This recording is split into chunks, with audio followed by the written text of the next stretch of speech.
Good evening and welcome to Daily News Podcast. Your daily digest of everything Mangalore has to offer, from the critical to the captivating.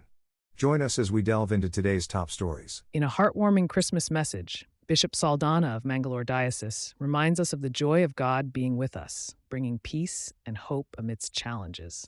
Bishop Lawrence Mukherjee of Beltangadi emphasizes living in harmony, love, and holiness, following Christ's teachings of pure love. Bishop Givarges Mar Makarios of Pudur stresses the universal message of rising above selfishness and spreading positivity. As we celebrate Christmas, may these messages inspire us to embrace hope and contribute to the well-being of others. Wishing everyone a Merry Christmas filled with peace, love, and blessings. In a moment of deep sorrow, the Indian film industry bids farewell to the legendary filmmaker Shyam Benegal, who passed away at 90. Known for his groundbreaking contributions to parallel cinema, Benegal's works delved into realism and social commentary. The veteran director, originally from a Konkani-speaking family in Udupi, Karnataka, made a significant impact with acclaimed films like Bhumika, The Role, and Manthan. Starting his career as a copywriter, Benegal's artistic journey led him to produce over 70 documentaries and feature films, leaving an indelible mark on Indian cinema. His legacy will continue to inspire generations of filmmakers to come. Christmas celebrations are in full swing along the coastal regions of Mangalore as Christians gear up to commemorate the birth of Jesus Christ. The festive fervor is palpable in Mangalore Diocese, including areas like Bantwal, Putur, Moodbidri, Kasaragod, and Mangaluru City, with churches all set for special midnight masses and carol singing. The Bishop of Mangaluru Diocese, Most Reverend Dr. Peter Paul Saldanha, will officiate the midnight mass at Rosario Cathedral. Homes and churches are adorned with nativity cribs, stars, and bells, while the demand for Christmas delicacies like cakes and kuswar is surging. Organizations are preparing to distribute Christmas treats to the less fortunate, spreading the joy of the season. The sale of Christmas decorations, including trees and Santa Claus costumes, is bustling as churches glow with decorative lights, setting the stage for a truly Merry Christmas in Mangalore. In a tragic incident near Saralabettu Vishnumurthy Temple in Manipal, a 50-year-old man, identified as Shiva Naik, lost his life while trying to retrieve a pot that had fallen into a well on December 23rd. Shiva Naik, a laborer by profession, slipped and drowned in the well as he attempted to fetch the pot. Despite efforts by the fire service personnel to rescue him and rush him to the hospital, Shiva Naik tragically passed away before reaching the medical facility. The deceased, who worked at a hotel in Manipal, leaves behind his wife and son. Our heartfelt condolences go out to the family of Shiva Naik during this difficult time. In a recent incident in Bantwal, 2 individuals were apprehended by the local authorities following a heated altercation between 2 factions regarding rent payment at Kaikamba Parlia, situated in BC Road. The individuals, identified as Shahul Hamid from Parlia and Hasainar from Taripadpu, were taken into custody by the Bantwal police. Subsequently, both accused were presented before the court and have been remanded to judicial custody. The confrontation, which initially transpired in front of a residence, was recorded by a CCTV camera, and the video swiftly circulated across social media platforms, garnering widespread attention. In a railway update for travelers, South Central Railway has announced changes in train services due to upcoming maintenance works at Motumari Junction. Several trains, including Thiruvananthapuram Indore Express, Indore Thiruvananthapuram Express, Thiruvananthapuram Korba Express, Korba Thiruvananthapuram Express, Gorakhpur Thiruvananthapuram Express, and Thiruvananthapuram Gorakhpur Express are fully cancelled on specified dates.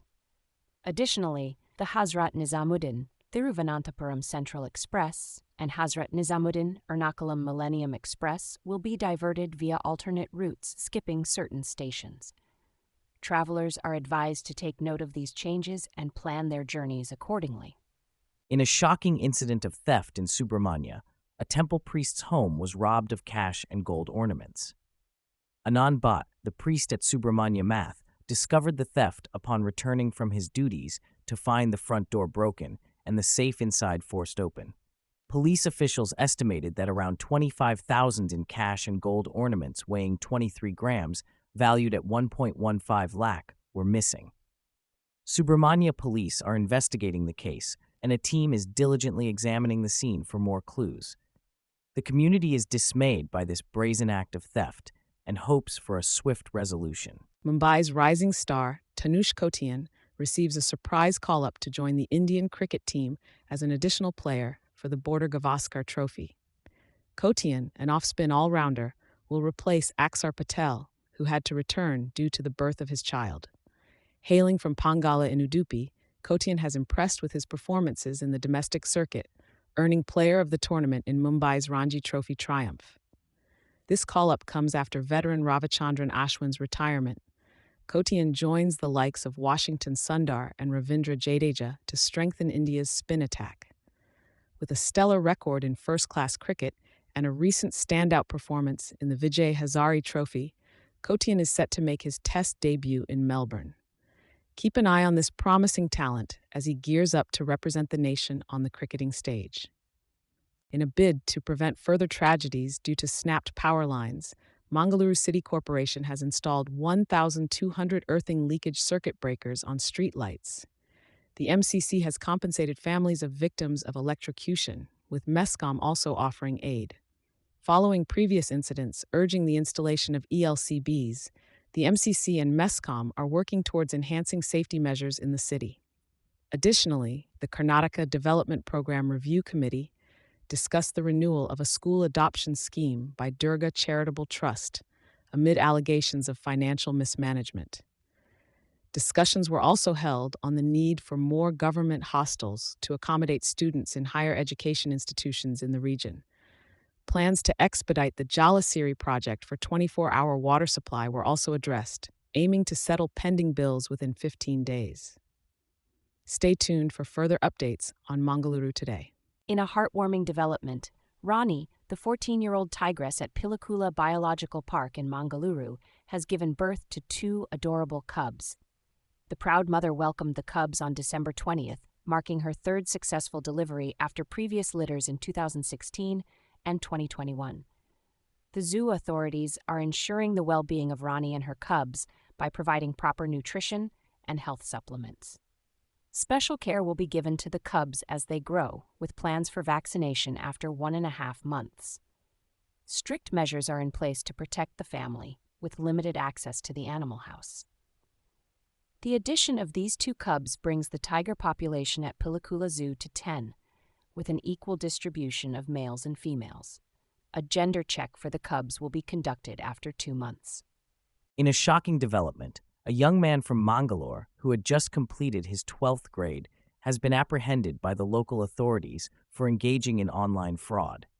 The accused mastermind, promising significant earnings through a dubious scheme, managed to deceive numerous individuals across the country, amassing over Rs 1 crore in transactions.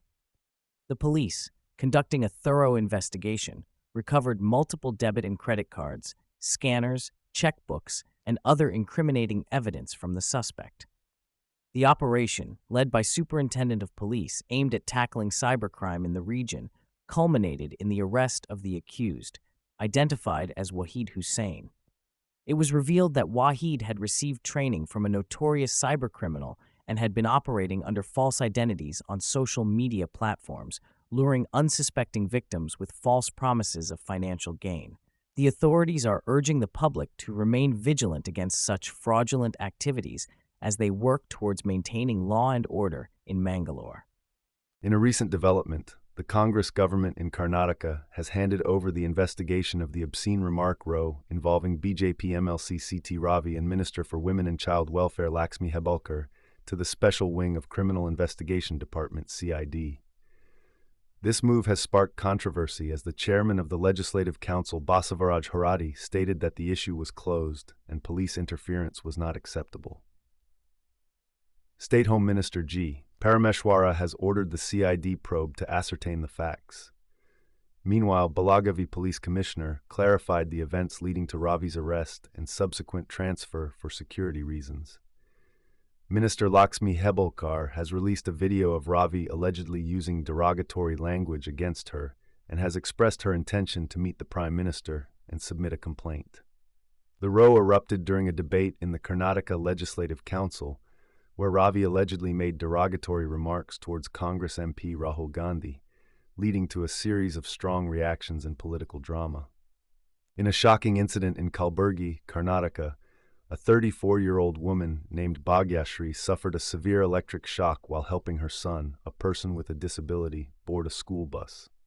The incident, captured on CCTV, shows Bhagyashree collapsing as sparks emit from her body while approaching the bus with her son.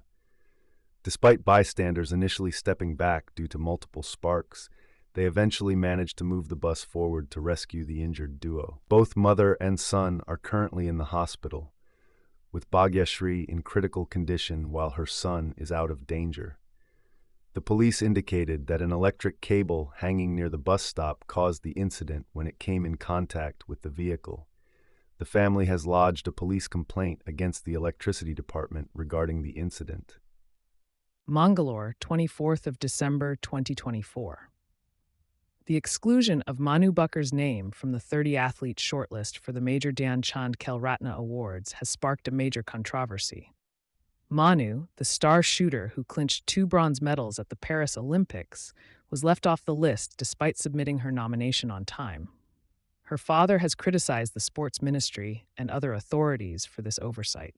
Reports suggest that the National Rifle Association of India failed to nominate Manu for the award, but is now rectifying the error. Facing backlash, the sports ministry may nominate Manu after all, as per sources. The decision is expected to be finalized by Sports Minister Mansukh Mandavia this week. The controversy has thrown light on the selection criteria for the Khel Ratna Awards, with observers questioning the committee's decision to overlook Manu's stellar performances. The saga continues as the sports fraternity awaits a resolution to this contentious issue. In a major crackdown, Karnataka is taking action against stamp duty evasion worth crores through counterfeit documents, reminiscent of the infamous Telgi scam.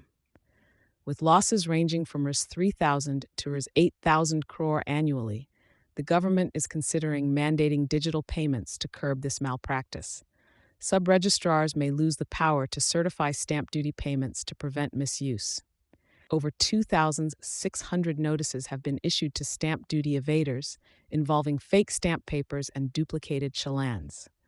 The Revenue Minister confirmed intermediaries forging sub-registrars' signatures to create fake stamp papers. The scam was exposed through agreements between licensed contractors and ESCOM consumers, where multiple stamp duty payments were certified on a single challan. The government plans to introduce a digital platform for stamp duty payment on non-registrable instruments by April 2025. In a disturbing case from Mangalore, a gay couple known as Vikram and Aditya Zulak have been sentenced to life in prison for sexually abusing their 2 young adopted sons. The couple, aged 36 and 38, adopted the 2 boys, now aged 12 and 10, from a local special needs agency. Despite projecting a happy family image in their community, they subjected the children to horrific abuse. The district attorney highlighted the couple's reign of terror, emphasizing the strength shown by the victims. Vikram, employed in the banking sector, and Aditya, a government employee, forced the young boys into sexual acts, even producing and sharing pedophilic content. The couple's friends revealed their despicable actions, including pimping the boys to individuals involved in a local pedophile sex ring. The culprit's arrest came after a member of the ring was caught downloading child pornography and provided incriminating information to the authorities.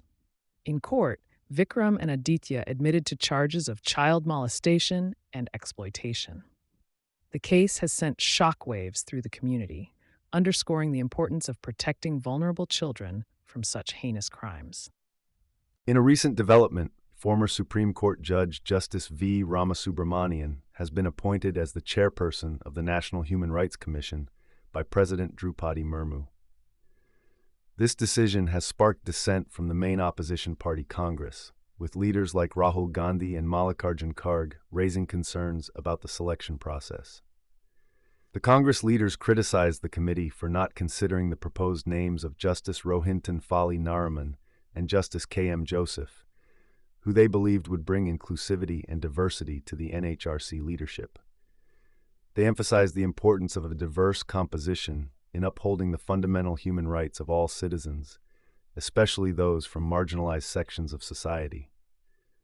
Despite the dissent, Justice Ramasubramanian has been appointed as the NHRC chairperson, along with Priyank Kanungo and Dr. Justice Bidyut Ranjan Sarangi as members of the rights panel.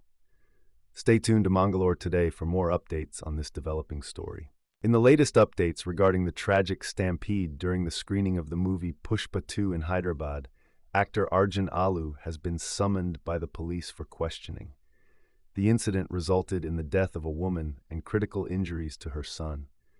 Alu Arjun, along with the theater management, has been charged with culpable homicide not amounting to murder. Despite the turmoil, the husband of the victim has expressed his forgiveness towards Alu Arjun and is willing to withdraw the police case, highlighting the actor's support towards the family. Furthermore, amidst the controversy, the actor has pledged financial assistance to the victim's family, and the producers of Pushpa 2 have also extended their help. In a separate incident, a protest took place outside Alu Arjun's residence, with individuals claiming to be students from Osmania University, creating chaos, leading to the arrest of 6 individuals. Stay tuned for more updates on this developing story. We're grateful for your time and attention on today's news podcast. For a deeper dive into today's topics, our website mangaloretoday.com has you covered. And if you haven't yet, subscribing to our channel is the best way to stay updated. Thank you, and see you next time.